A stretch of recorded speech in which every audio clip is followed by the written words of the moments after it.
Hey guys, what's going on? It's Matt here, and I just wanted to give an update.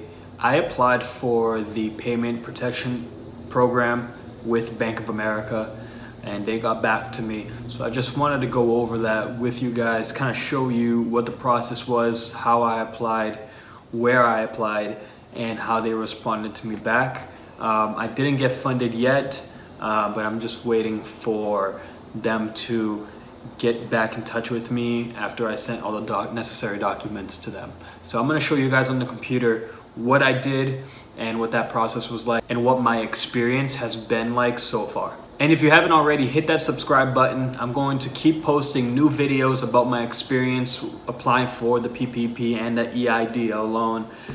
So make sure you subscribe so you don't miss those videos. So let's get started.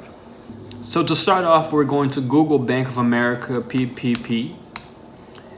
We're going to search for that, and it's going to be that first link that you see here, Paycheck Protection Program, PPP, Bank of America. You're going to click that,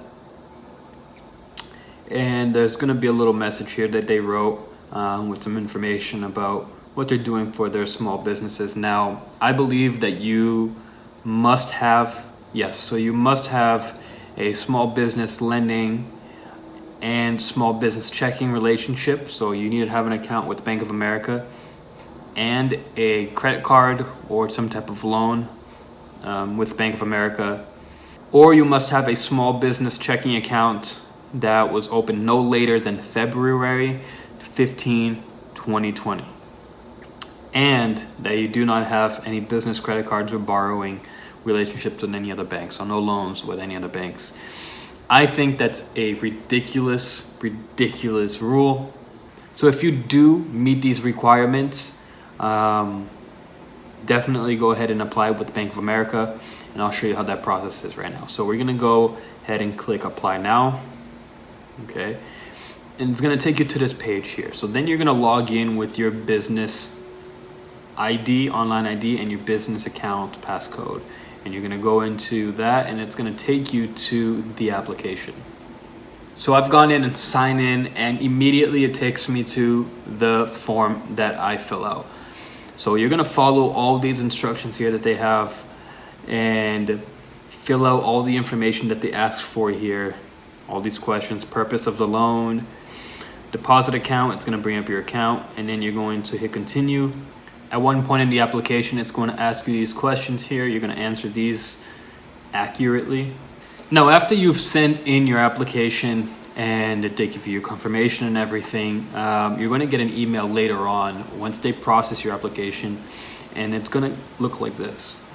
And it's going to be thanking you for submitting the application, and it's going to give you the next steps, instructions on what you should do once you get this email. And it'll give you an Intralinks ID.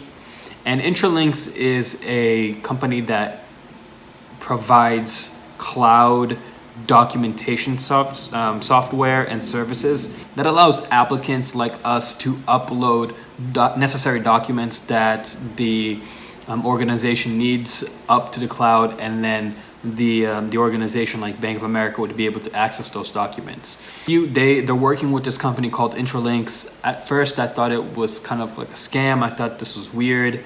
I'd never heard of Intralinks, but I did some research, and it checks out. It's a real company. They're based in New York. The company is trustworthy, and they are working directly with Bank of America to provide this application services for us. So they're going to give you your login and then the links for you to go set the password for your account on Intralinks. And I'm going to show you how Intralinks looks. So after you've created an account for Intralinks and you log in, you're going to see this page here.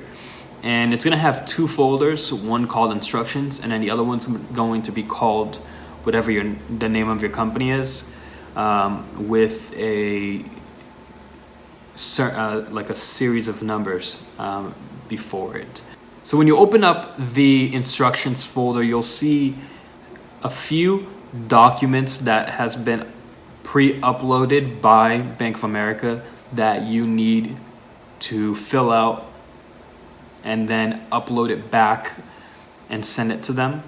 So how you're going to do that is basically you'll click on a document such as this one, which is loan amount template 4, and it'll download for you, and you're going to click here, you're going to open it up, and it's going to show you the document. And these documents, you can fill them out like this. So if this, obviously these are just crazy numbers, and then you're going to fill them out, and then you're going to save this and upload it back to Intralinks, but you're going to put it, instead of the instructions folder, you're going to put it into your own company folder where you'll see that is named after your company, and you're going to upload it in there. All the files all the documents that they require, you're going to fill them out, do the same thing, open them, fill them out, you're going to download them, and then you're going to upload it to your personal company business folder. And one thing I've noticed is that if I open up one of these documents like I did here, and I fill it out and I need to save it, I'm on Google Chrome right now, and if I save it here using this download button, it doesn't record the information I filled in. And so to go around that and be able to download this file with the information that you've filled in, so that when you upload it, it has all the numbers that you've put in here, you're going to go to print, and it shows you a preview of the document here. You see that with the numbers filled in, and on the right side here you'll say save as PDF, right? And you're going to select that as the option, and you're going to click save at the bottom, and it will save the document with all the information that you filled in into that document. And then what you'll do is come back here to Intralinks. You're going to go into your company's folder, and you can see I've already uploaded documents here, and you're going to click upload on the left side here, and then add document, and then upload that document to your Intralinks account. And what will happen is that Bank of America will be able to see that you uploaded that, and then they will continue your application. I've already sent in the necessary documents that they asked of me, and now I am just waiting for them to send back an email or get in contact with me somehow to continue this application process. According to the email that I received from them about the documentation that I sent in, I am waiting for them to send in the application to the SBA. The SBA is going to authorize it, send it back to them, and then they will release the funds. So I'll keep you guys updated on how that works. I just wanted to show you what the process looks like so far for me with Bank of America, and I hope that's just helped someone out there that's kind of confused on what they need to do or what they should do. So like I said, I haven't been funded yet, but once I do, I'll also make a new video about that. So make sure you hit that subscribe button so that you are always up to date with the new videos I'm going to be putting out about my experience here, and other new videos that I put out about business and startups and anything else that could help you grow and succeed in your small business. Thank you for watching, and I'll see you on the next one.